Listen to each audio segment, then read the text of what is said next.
live on Facebook, live on YouTube, live on TikTok. Baby, I'll be Kubia, Benya FPNTV official, no be no watch. Mr. Oh, here now, like it, now share, now subscribe. Let me be also at me. I come and tell me I need your Okatakyie Afrifa. A Nsem babe someone na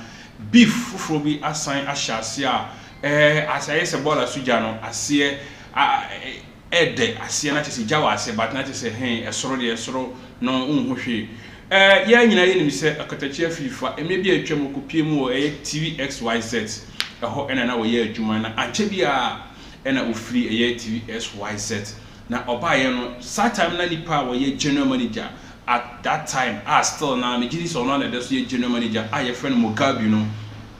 Mugabi ona eda ye screen so no ensensem bi atima baba beto abonten ma beef bi ashase abra Mugabi ti se Okatakyie Afrifa ene nam abonten na o keka nsem mi se adobe so no Mugabi mu no juma obedi no we na so ma Mugabi be release a lot of secrets producer yankohwe abra na Okatakyie Afrifa o ye adwuma ewo TV XYZ ebia na obi wo ha on taste na onim se wa ye adwuma ho pen yankohwe mra audio of Osafumafo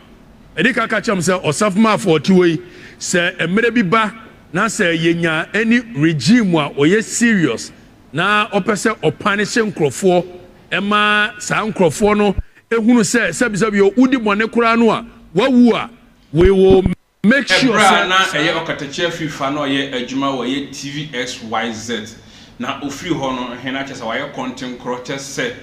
wate ne ho te se de ye Alan Cash ete ne ho efi MPP ho no eno no abete ne online TV asisi wote so na ensema eboboba ni bifa eba na chese then general manager at a time and no ye manager na this time or this so ye manager ye friend Mugabi no wase Okatakyie Afrifa eba TV XYZ or de na fu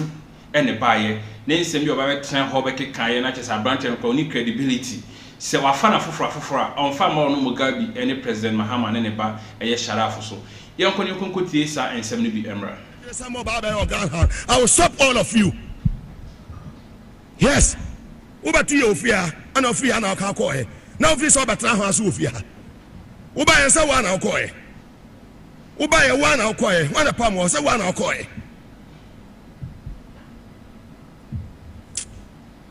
say me wo medical ho ahwan enti me meba 2 days meba 3 days I would general manager here me nam di days ni bi kan ho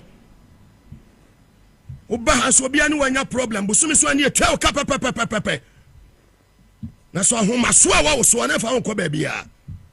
ahomaso no afa won ko ba bia wo tempanifo ma wo tabasabasa wo eta wo tojaya wo tabasabasa su edi hene wo dwan ba wo di hene wo hefa na onama na wo send it threat say Mugabi ni mishia na meet me anywhere and make a wrong move that day you be see wo dana na dwa bo wo se mosini ba na oni di agoro no baga biga nipa na wo misi uba fia ehu uba to ya no na masa ya na chale watane na ya na nam hawo me ka che am what play nya play fa uba to ya hana me mitimi fie me ba to watantra he ba bia wote no ehwa na oda so te misi kokumase kwakire me mase mo kumase me nu pia no ma che me fie no ma wo so a che me fie wo kumase ne ehunu sa santememu ye nyina ya wantin ebra wote ne frama mu se Okatakyie Afrifa send warnings at the man say we share na oni mi enu de mugamu na uti asem na Mugabi kiremu se Okatakyie Afrifa woten kan ana akra han dan kumase meme ye ogolo akra me ye ogolo oso ye kumase ni ayi na ye mle kumase ye meche ye mensem ne ye hwe de wo ye bema e wo kumase nkran kra wote kra ni baby ate baby a wote be 10 years ha na ade sote ototo ane nsem no so chirechire nsem bebre se Okatakyie Afrifa if you are team electricity or using for a connection wire, you could hear no. Stupid guy, I mean, in Ghana, who doesn't respect anyone in this country? Who is he? Brother Papa Ben away wabo. Or free we want it and try here, Kurano. If you are now with Timoko, I like now we are illegal connection. You think we don't know? Who Timian right, Ebedijo Mahama about him. Or free son. Mobayama me boy for me say I don't want to play anything about that useless guy. Tata hena na ote honso na metie efia na wutimu no na ofia na illegal connection na wo ye wo fu it saw moja kwa we no nam kwa chana wodi some force e wo Ghana ha wodi obi atam o Ghana ha so much journalists like you wodi ho ba to tey for ho Ghana ha wodi Captain Smart atam e do obi atam every surface waje wa bodwe say uyo fui baga bigger like you father was na obeshia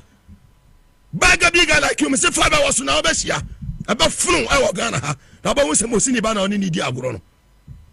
abua na be wo mu fe se be jam wo Ghana ha ama mo ba tra jo ma ama so wo Ghana ha so much journalists like you if you na ba ehun and I'm seeing me bow video say wo fia and say ma better fia wo kan ya wo be dwane yeah wo be dwane and have all the videos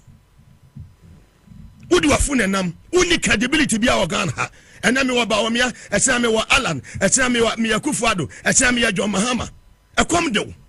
pebra pa bi na bo ba bia wo se wudi eya wo hene ho no se bonfo se hwan aguna hwan efia dodo se ne si wo Kumasi ufie wo hin wo Kumasi se wo so ya santema de hye kwachie ba bia wo fie si wo Kumasi wo wabo bresi fie wo Kumasi kwachie ye ho na kre ha kwachie ba bia wabo bresi fie Uganda bia sorry no person ka say tia John Mahama o Ghana ha NCBM and mrende twa asi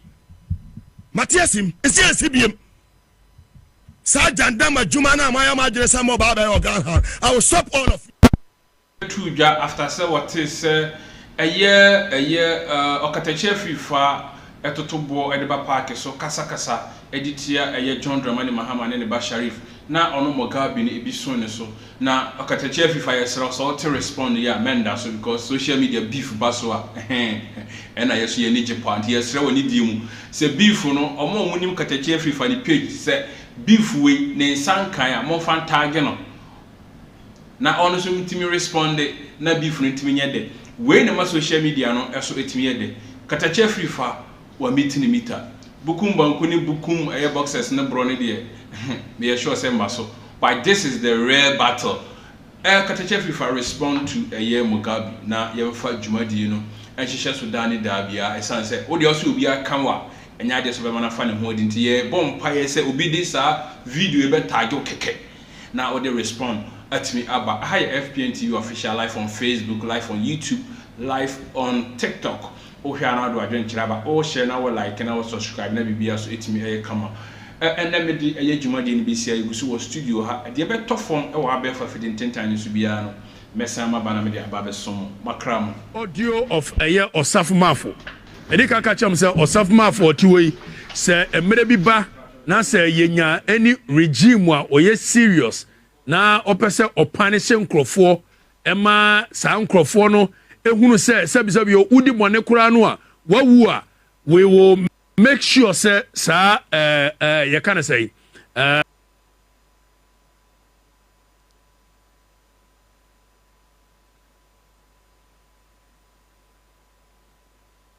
regime